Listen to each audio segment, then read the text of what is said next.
Let's kick it! Hey, you guys. Welcome to the Kicking It with Doree show. This is Doree Allen Nieves, and today is a solo day. Today is a day where it's just going to be you and me. I'm talking to you. I'm not interviewing anyone today. It's been a long time since I've done a solo podcast.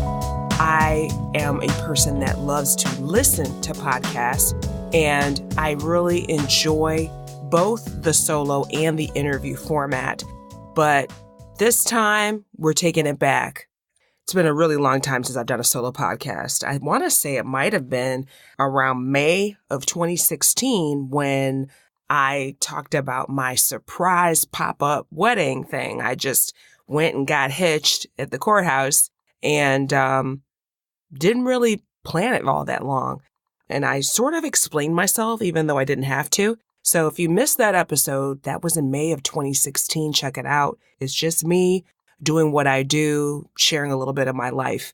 And as much as I enjoy interviewing wonderful coaches and speakers and experts in all things personal development, today I wanted to share some of my thoughts about an article that I read in the February 2018 issue of Real Simple magazine, which I recently subscribed to. It's an awesome magazine. You know, this is not any kind of affiliation or anything like that. I'm just sharing my thoughts on this article.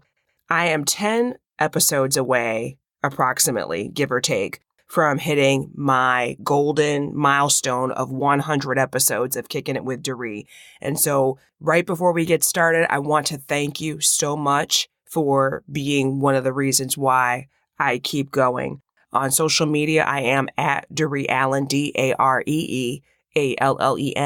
It doesn't matter if you want to use Twitter, Facebook, Instagram, Snapchat. I'm on all of them as myself. And so it's really easy to find me and share your thoughts with me on how you feel about any of these episodes, any of these first 100 episodes, I should say. And it'll help me keep going. It just so happens that this episode right here is going live on April the 10th, which is National Siblings Day. I don't know if this is really a real holiday, but maybe it's something Facebook made up. I don't know. But I guess it is a thing. I always get tagged by my siblings on that day. And so this article is talking about sibling relationships. The article is called 5 Questions to Ask Your Adult Siblings by Sarah Robbins. And again, it appeared in the February 2018 issue of Real Simple magazine. It's actually a compilation of 5 questions that are answered by 5 different authors in this article. I am going to give you all 5 of the questions, but I'm only going to wax poetic on 3 of them in this particular podcast. All right? So, first of all, let me read you the questions. 5 questions to ask your adult siblings. Number 1, what can I do to help us grow closer? Number 2, what's the long-term plan for mom and dad? Question 3, what do our family heirlooms mean to you? Number 4, how can I best include your partner in family meals? And number 5, what do you wish I knew about you now? So again, I'm just going to give my little spin on 3 of these 5 questions. You can read the actual answers that appeared in the magazine if you would like. They'll be linked in the show notes as well for your reference. First, I'm actually going to start by talking about number 2. I'm going to talk about number 1 and number 2, but I'm going to flip the script and talk about number 2 first, because that's what I feel like doing. All right. And I think that that's something that's kind of somewhat close to me right now. Again, question number 2, which is what I'm starting with, is what's the long-term plan for mom and dad? So when we talk about the long-term plans for your parents, what you want to think about, and this is relevant even if you don't have siblings, by the way, but what you want to think about is what happens if something happens to one of your parents? I had a conversation with my dad recently, earlier this year, 2018. He actually, I believe, retired a year ago, and he is just so happy. He don't know what to do with himself. But we had a talk this year, and he told me, he said, I think I'm going to go to an old folks home. And I'm like, why? My dad, it seems like he's in pretty decent shape. He can still drive long distances. He's got all his faculties. He lives alone. He's probably like 65 or something like that. And he doesn't really have any real serious health issues. And so I was really surprised when he said to me, I want to go live in an old folks home. I'm like, well, when I think about living in an old folks home, I think you're talking about assisted living, but I don't really think about that. I come from a background where when I was in undergrad, I used to work in nursing homes and I did different things. I did dietary. I was a certified nurse's aide. I took care of people. I talked with them. I bathed them. I did everything except give them medication, which of course is only for nurses to do. And so that just kind of dovetails into what I'm doing now because I'm a caregiver for my husband. My husband's not old. He's in his early 40s, but he is like terminally ill.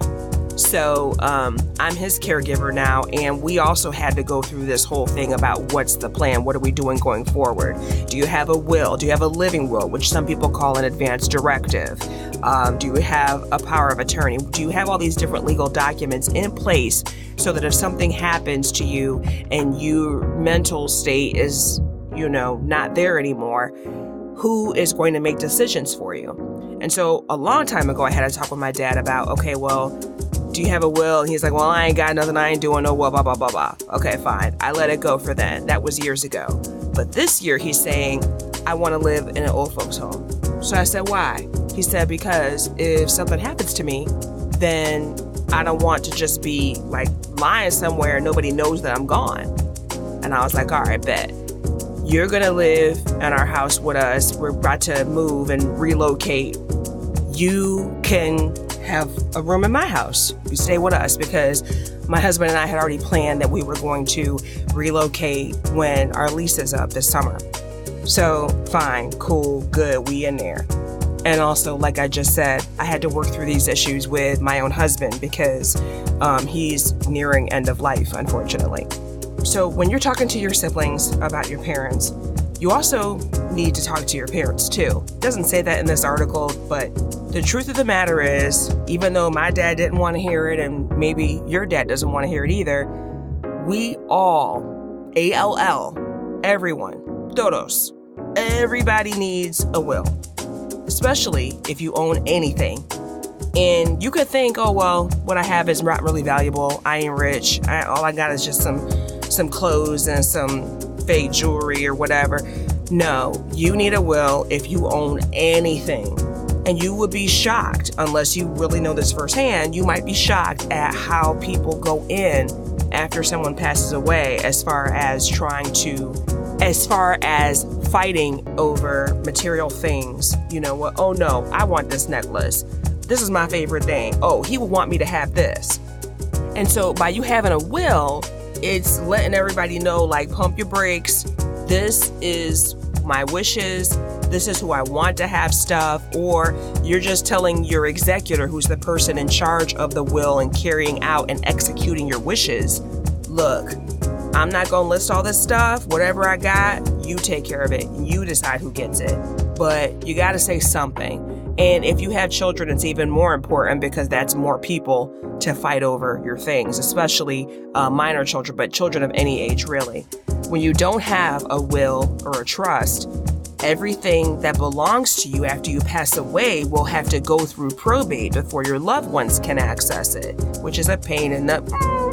And like I said a moment ago, I'm going through this with my husband now, and he's my age. We're in our early 40s. So don't think that you can put this off until you get older. You know, my dad is like in his mid 60s. To me, that's not old. I'm 41. To me, that's not old. My husband's 42. That's not old. But guess what?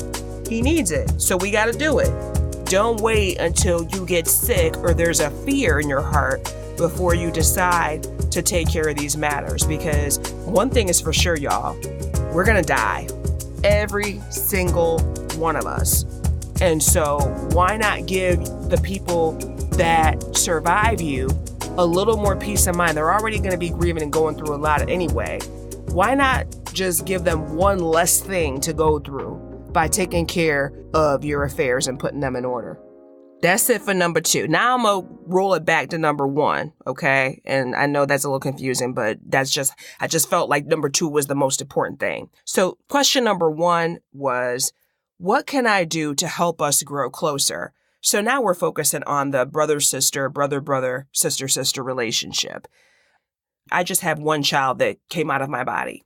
And I remember so many times where people would say to me, oh my gosh, I bet she's so lonely. You need to have another child so she won't be lonely, so she'll have a friend. Well, in general, I can sort of kind of see what they was trying to say, but I was a single person back then, and I don't believe in just having lots of kids and there's nobody to help you out. So I rejected that, especially since they wasn't going to help me or pay for them or anything. But when you have a brother or sister, you may be the best of friends and you may not. I know people that haven't spoken to a sibling in years, which is very unfortunate and sad, but true.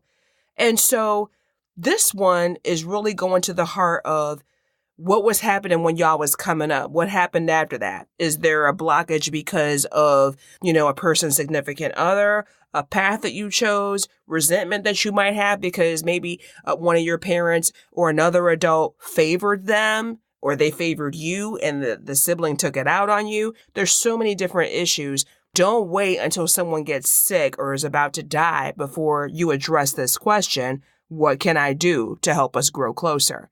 And we're living in a day where most of us are not even nowhere near physically located to each other. Me and my immediate family, we all live in different states. My dad lives in one state. My mom is in another state. My sister's over here. My brother's over here. We all spread out. That's one of the reasons why me and my husband are moving, because we need to tighten up that gap. But I remember specifically maybe about 8 to 10 years ago, I had a therapist. I was really, really depressed. I had probably just gotten divorced a couple years beforehand. And I was talking to this therapist and I was telling her, seems like ever since my brother got married, I really don't have as much access to him. Wasn't like I couldn't call him. Wasn't like I couldn't talk to him, or like, my brother's wife was trying to like keep us from communicating. It just felt like this barrier there. Like, I don't know. It's hard to explain to even articulate today about how I felt like that. But I felt like it wasn't the same after he got married, And so I talked to my therapist about it, and she said something that troubled me for a long time. And she said, just because he's your brother doesn't mean that he has to have a relationship with you. Now, literally, that is true. Just because you are someone's relative doesn't mean you ever got to talk to him, right? We can agree on that. But the way she put it, I don't know. It just hit me wrong. And it started making me think like, okay, well, maybe he doesn't want to talk to me. Maybe because there were certain things that I felt he should just know or he should just do because I'm his younger sister. I'm the one that's struggling. I'm the single mom. I'm dealing with this. I'm dealing with that.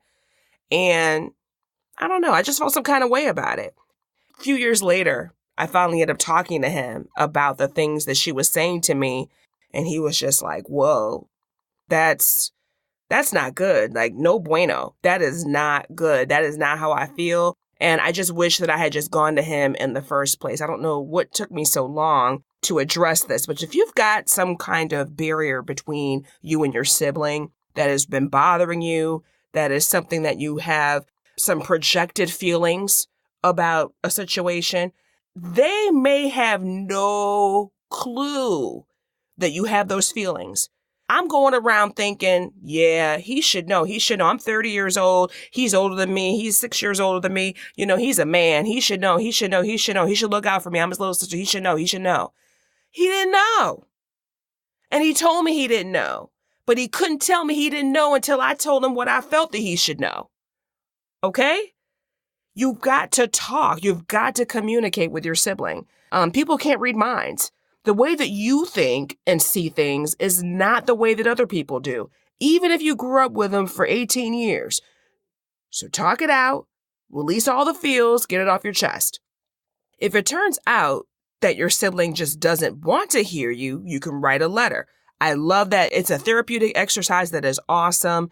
Write a letter, write in your journal. You may not want to take this piece of paper and put it in the mail, and I advise you strongly to not do so, especially if you're going raw. Let it all out, and then you have that outlet and you can go back and say, okay, I've gotten all this out on the page now.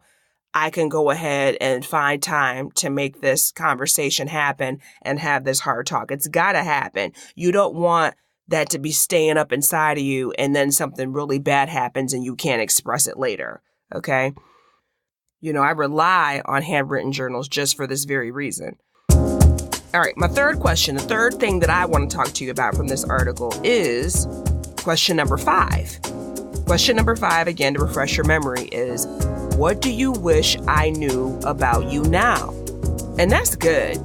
It flows nicely from the previous question because you're expressing things that have been inside of you, things that you're feeling, you're catching up, you're letting go of old wounds, any kind of grudges or animosity that may have occurred because of how others treated you. Like I said before, maybe other adults favored one person over another for different reasons. Could be because of their looks. It could have to do with, like in my case of, I know one grandparent favored my brother because that was her biological grandparent. He's older than me and he was adopted before I was born. So I didn't understand that for about maybe 12 years of my life. I had no idea, why is this woman sending my brother $100 bills all the time and I ain't get jack. My sister ain't get jack. Why is that? Well, it's because that is her biological grandson and not yours. When he was a kid, he'd be like, oh, look what I got, bragging and everything like kids do. But it hurt our feelings. We was like, wait, what? And my mom, she never explained it to us. She didn't explain it to us until, we got older. So, but I didn't hold that against him after I understood what it was. That's just one example, But you've got to get that stuff out of the way and stop harboring it. Chances are that the other sibling didn't know, or they knew in general, but they didn't realize how deeply it affected you. And it's most likely not their fault if they were favored, like we're using for this example. Age should bring with that wisdom and new perspective. So make sure that you communicate with your brothers and sisters and get some perspective. All right, so this is just my little solo podcast. Just really want to just come at y'all with some thoughts around Happy Siblings Day, National Siblings Day, whatever they calling it. And, it's a little bit irreverent. I can, not enunciate so much, I don't have to be so proper. But I really do, for real, want you guys to think about your relationships with your immediate family members and, what the future holds. There's a lot of people that were here at the beginning of 2018 and they may not be here at the beginning of 2019. Might be you, might be one of them. I'm just saying, don't let anything go unsaid that you need to say. You love someone, tell them you love them. They're passing through your mind, you're thinking about them. Let them know, hey, you know what? I don't know what's going on with you. Just thinking about you, wanted you to know I love you. I was thinking about you. I care about you. Oh, I seen something on Facebook about blah, blah, blah. Reach out and talk to them. Don't just press that damn thumb button. Don't do it. Reach out. Make the time and reach out. Okay? Real connections. All right? Let me know what you think about this episode. The show notes will be at kickingitwithdoree.com. And you can find me once again on Facebook, Twitter, Instagram, Snapchat at Doree Allen. DareeAllen. Thank you. Tell a friend. See you next time.